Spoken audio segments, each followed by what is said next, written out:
ကလေးကြရင်ကျွန်တော်တို့တွေအလုပ်တွေလုပ်စရာတွေရှိရသိတယ်အရေးကြီးတာတွေလုပ်ရအောင်မသိတယ်ဒါပေမဲ့လုပ်မယ်နဲ့မလုပ်ဖြစ်ဘူးအဲ့ဒါတွေကျွန်တော်ဘယ်လိုမျိုးပြင်ရမလဲဘယ်လိုမျိုးဖြည့်ရှင်းလို့ရလဲဆိုပထမအောင်ဆုံးနည်းလမ်းကတော့ဒီထက်ပိုပြီးကျွန်တော်တို့အာယုံစိုက်ဖို့လိုနေရပါအလုပ်လုပ်တဲ့ခါမှာကျွန်တော်လှုပ်ချင်ပေမဲ့လည်းအာယုံမရလို့မလုပ်မိဘူးဆိုတာတွေဘာကြောင့်ဖြစ်လာလဲဆိုတော့ကျွန်တော်အာယုံစိုက်မှုနည်းနေလို့ဒါမှမဟုတ်လေအာယုံမစိုက်နိုင်ဘူးဒီအရင်နဲ့ပတ်သက်ပြီးကျွန်တော်တို့အာယုံမစိုက်နိုင်တာအဲ့တော့ဘာလို့အာယုံမစိုက်နိုင်တာလဲဆိုရင်အာယုံစိုက်မှုနည်းတာကြောင့်ဖြစ်နိုင်တယ်အဲ့တော့ကျွန်တော်တို့အာယုံစိုက်နိုင်အောင်ပို့ပြီးတော့လေ့ကျင့်ဉာဏ်လေးတွေလုပ်ပေးပါဒါဆိုကျွန်တော်အလုပ်ကိုလုပ်ရတာလေပို့ပြီးတော့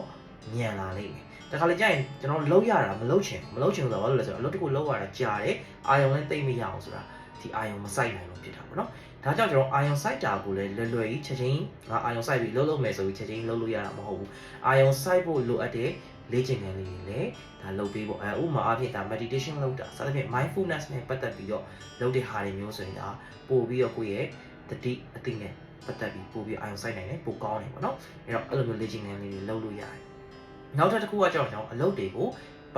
လီးဖို့လိုတယ်အဲ့တော့အလုပ်တွေပလီးဆိုတာကဘယ်လိုမျိုးပြောရလဲဆိုတော့ကျွန်တော်တို့တွေဒီအလုပ်တစ်ခုချင်းစီကိုတိလေးတွေခွဲလိုက်ပြီးတော့အသေးစိတ်ပေါ့အသေးစိတ်အလုပ်တစ်ခုကိုပိုင်းခြားလိုက်တာပေါ့အသေးစိတ်တိလေးတွေအစိတ်ပေါင်းများစွာခွဲခြားပြီးတော့တစ်ခုချင်းစီပြီးအောင်ဖြတ်တာမျိုးဒါမျိုးလေးတွေကျွန်တော်တို့လုပ်လို့ရတယ်ပြီးတော့ရင်ကျွန်တော်တို့နောက်တစ်ချက်ကကျတော့အလုပ်လုပ်တဲ့အခါမှာ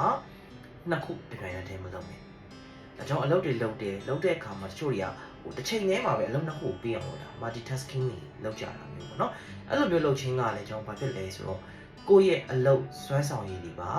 ကြာဆင်းနိုင်တယ်ပေါ့နော်ဒါစပြီးလုပ်မဲ့သူတွေတော့ပါအဲ့တော့နောက်တစ်ခုကကျွန်တော်အလုပ်တကယ်လို့ကိုယ်လုပ်ချင်စိတ်မရှိဘူးနော်လုပ်ရမှာတော့သိတယ်ဒါပေမဲ့ပြင်းနေတယ်ဆိုရင်ဒီဟာကိုငါအခုမလုပ်ရင်ဖြစ်လာမယ့်စိုးကျိုးတွေကိုတွေးလိုက်ပါ